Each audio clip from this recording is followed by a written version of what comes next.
so much. Again, thanks to Dr. Salman Sharif inviting and give us the chance to be a part of the academic activity. So every resident should know about when he comes in the first year residency, he is facing the trauma, and the trauma is totally based on the ICP and the ICP monitoring and management.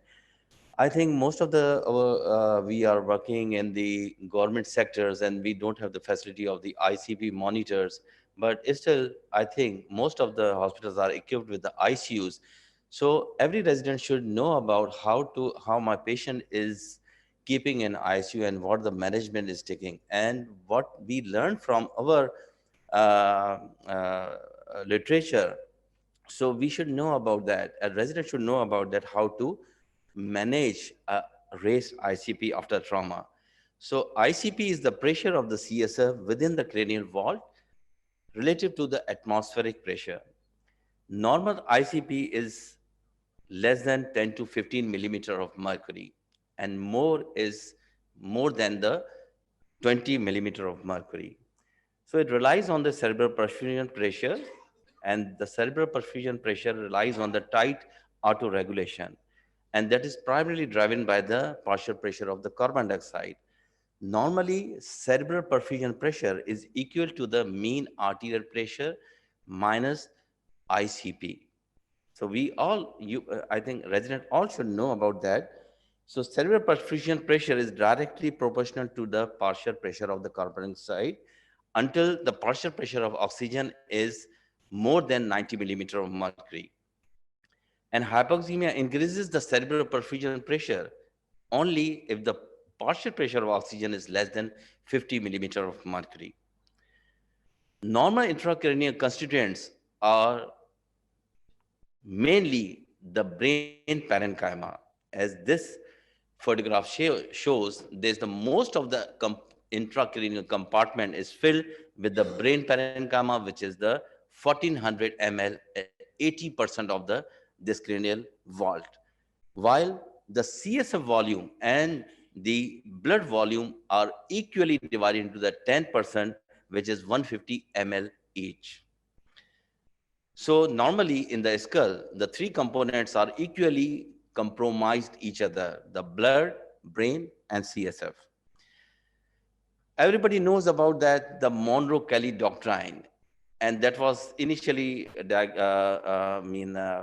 searched by the Alexander Monro, which was the son of the person who has described the foramen Monro 200 years back, and it states that the sum of the intracranial volume, that is the cerebral blood volume, parenchyma, and but the cerebral blood volume, CSF and the blood and brain, and other little constituents are constant, and that any increase in one of these must be offset by an equal decrease in other. So this diagram initially that shows, how can I see that? It's closed.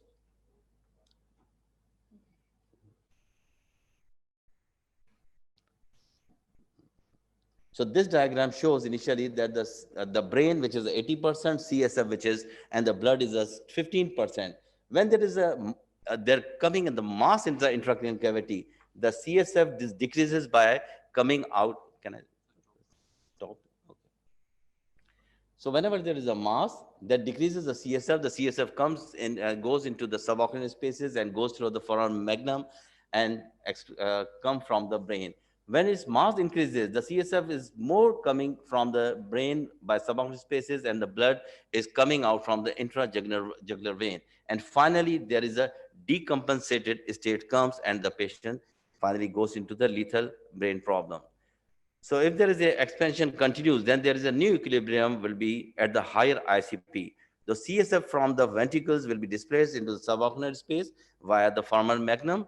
The intravenous blood will be displaced from the internal jugular veins via jugular foramina, and arterial blood will be displaced, resulting in the decreased mean arterial pressure and decreased cerebral perfusion pressure. This again diagram shows the splitting of the CSF and the venous blood. When there is a this is normal. If there is an abnormality comes, then the CSF and the venous blood comes out, and uncompensated states achieved. The ICP, which is increased, is defined as the, because of after the trauma, it is defined as the ICP which is more than 20 millimeter of mercury. And the reasons are the cerebral edema, hyperemia, when the normal response to the head injury, and traumatically induced masses like EDH, SDH, intracranial hematoma, massive contusions, hydrocephalus, hypoventilation, systemic hypertension, venous sinus thrombosis, and increased muscle tone, and also in the cases of the post-traumatic status epilepticus. A secondary increase in the ICP also occurs between the 3 to 10 days following the trauma, and it is because of the delayed hematoma formation. Everybody knows about that. Particularly in our ward, we have set up a criteria that when the patient comes, we get one CT scan, but within the 12 to 24 hours, depending on the condition of the patient, we repeat the CT scan, particularly of every patient who is having the severe headache and also which have the initial very small hematoma or the small contusion. So this is the protocol in our department. Cerebral vasospasm can also be a delayed cause of the increased ICP. Severe ARDS with hyperventilation, delayed edema formation, and hyponatremia. These all can be cause of the delayed raise ICP. So when there is an ICP raise, what happened? There is a Cushing triad with the hypertension, bradycardia, and the respiratory irregularities. The clinical features of the intracranial hypertension are the headache, vomiting, papilledema, altered level of the consciousness, decorticate and decerebrate posturing, dilated fifth pupil due to the brainstem herniation. Indications of the ICP monitoring. I think most of our residents knows about that, but not all are practicing the ICP monitoring. Indication of the ICP monitoring are the patient with the severe traumatic brain injury, less than 8 GCS, patients with an abnormal admitting brain CT. Abnormal CT includes hematoma, contusion, and any kind of the compression in the diffuse injuries, swelling, and any severe depressed fractures. Patients with the normal admitting brain CT, but with more than 2 of the following risk factors. Number first, the age more than 40 years, and second, when the systemic blood pressure is less than 90 millimeter mercury, and the patient is having the decerebrate or decorticate posturing on the motor examination. And the non-traumatic causes are more, but we are not discussing here. Relative contraindications to the ICP monitoring: when the patient is awake and when there is a coagulopathy, patient has the bleeding disorders. The duration of the monitoring should be 48 to 78 hours after stopping the ICP therapy. And also keep in mind, the patient may have a second increase of the ICP during the subsequent week, second week. Types of the monitors are the intraventricular catheters, intraparenchymal monitor, subarachnoid screws, bolts, subdural devices, and epidural devices. This is a picture which shows the many of the devices which are putting into the intraventricular side, then the parenchymal, subdural, extradural spaces. Intraventricular catheters and the EVDs, the advantages of these are the most accurate, lower cost. I think most of the residents are doing the EVD because of the hydrocephalus. Monitoring as well as the therapeutic that allows us therapeutic drainage of the CSF when there is a raised ICP. What are the disadvantages of this technique? Maybe not this technique, but this intraventricular device may be difficult to insert because the brain is more compressed and the ventricles are not easily identified and get the access to the ventricles.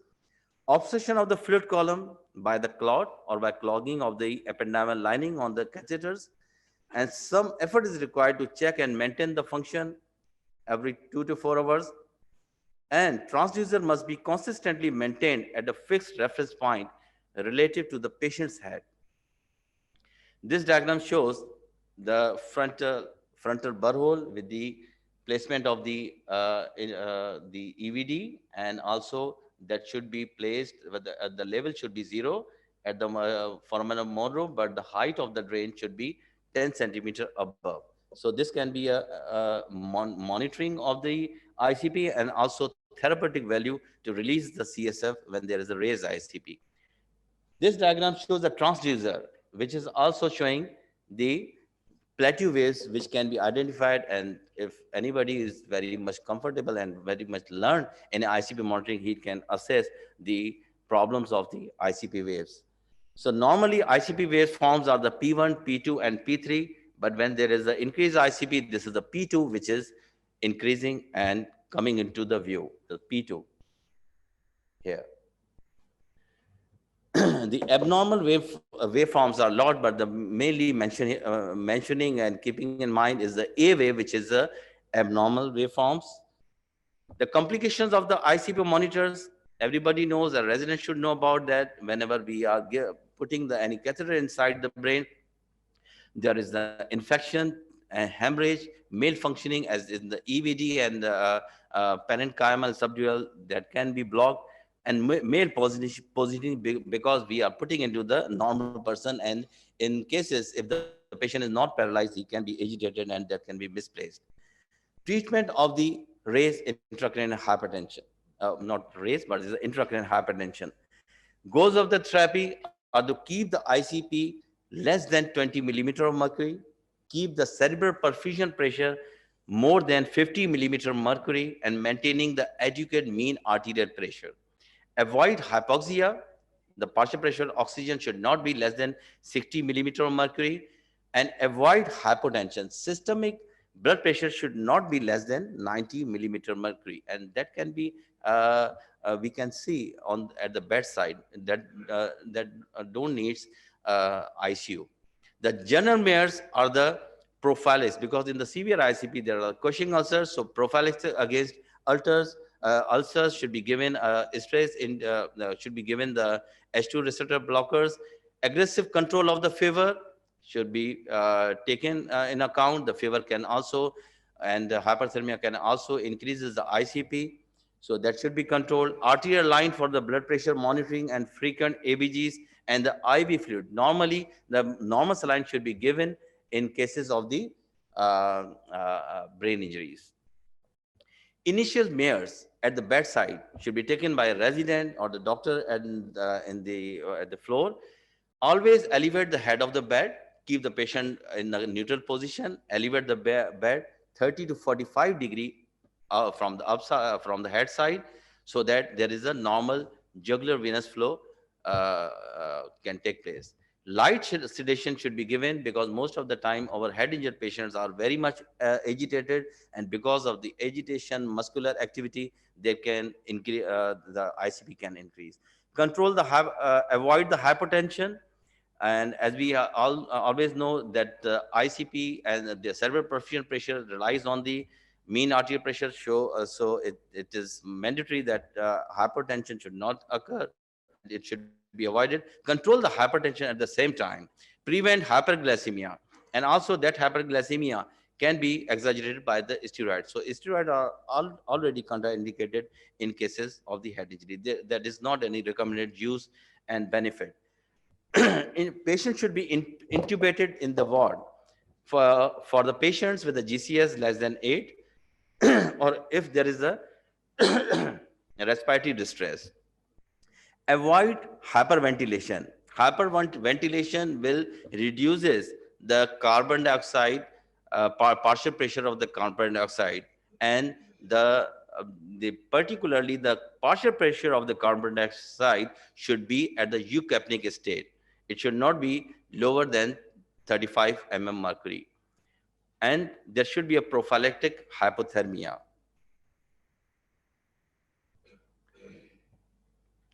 Now, measures to use a documented intracranial hypertension, not in the ward, but in the ICU, with the particularly ICU manager. Heavy sedation, patient who is admitting in the ICU, if there is a head injury, maybe he have the respiratory distress and also GCS less than 8. So it should be the patient should be intubated with the giving a muscle paralyzing agent. CSF drainage, if the already patient have the devices applied with the EVD. Osmotic therapy, mannitol should be given with the range of the 0.25 to 1 gram per kilogram bolus over less than 20 minutes, followed by 0.25 gram per kilogram IV over the 20 minutes every 6 hourly, and may alternate with the furosemide. Keep patient euvolemic to slightly hypervolemic. If intracranial hypertension persists and the serum osmolarity is less than 320 milliosmol per liter, increase the mannitol up to the 1 gram per kilogram. If the patient is non-responding to the mannitol, consider a hypertonic saline. Hold the osmotic therapy if the serum osmolarity is more than 320 milliosmol per liter. Hyperventilation to partial pressure of the carbon dioxide in ICU, particularly at the 30 to 35 millimeter of mercury. Do not use prophylactically and avoid aggressive hyperventilation at all times, and use only for the short periods for acute neurological deterioration or chronically for documented intracranial hypertension, unresponsive to sedation, paralysis, paralytic agents, and CSF drainage and osmotic therapy. Surgical treatment for the raised ICP, traumatic intracranial masses should be treated as indicated. Patients with the hemorrhagic contusions showing progressive deterioration may benefit from surgical excision of the contused brain tissue. Decompressive craniectomy may be considered for intracranial hypertension that cannot be controlled medically. As Professor Tariq Khan says, and when we were residents, we were very much enthusiastic regarding the decompressive cranial, but we've learned that there is no any documented evidence that decompressive cranial is a solution. But still, don't put a stop, because this is not in our setup. Now we are also recommending our residents to do the decompressive craniectomies so that we can find what is the actual post-op results in our population. Don't follow the others, but we have to also research ourselves in our setup. So there should not be a fully stop for the decompressive crani. Still, the most of the departments are doing for the betterment of the patient, but the results are not good, and there is no documentation. That is another thing. Decompressive craniectomy is the removal of the portion of the calvaria. Its role remains controversial, and craniectomy decreases the ICP to less than 20 millimeter of mercury in 80% of the patients, regardless of the pupillary responses to the light, timing for craniectomy, brain shift, and age. Outcomes were improved when the intracranial hypertension responded. Rescue ICP trial showed increased survival at the 6 months, but it also resulted in higher rates of the vegetative states. Flap must be at least 12 centimeter in diameter, and duroplasty is mandatory. So this is a picture which is showing a large craniotomy to decreases the ICP, and results are varied. Summary of the intracranial hypertension management. Again, the general measures: elevate the head of the bed to 30 to 45 degree, keep the neck straight, avoid neck constrictions, avoid arterial hypertension, control hypertension if present, avoid hypoxia, ventilate to normocarbia, light sedation. Controversial is the prophylactic hypothermia. The hypothermia is not indicated, that is still controversial. Proceed to the successive steps if documented intracranial hypertension persists. Heavy sedation should be given, and also patient should be paralyzed. Drain the 3 to 5 ml CSF if there is a intraventricular devices are present. Hyperventilate to partial pressure of carbon dioxide to 30 to 35 millimeter of mercury. Mannitol should be given, as we have discussed, in the dose of which already we have discussed. And if there is an osmotic room, then bolus with the 10 to 20 milliliter of 23.4% hypertonic saline should be applied.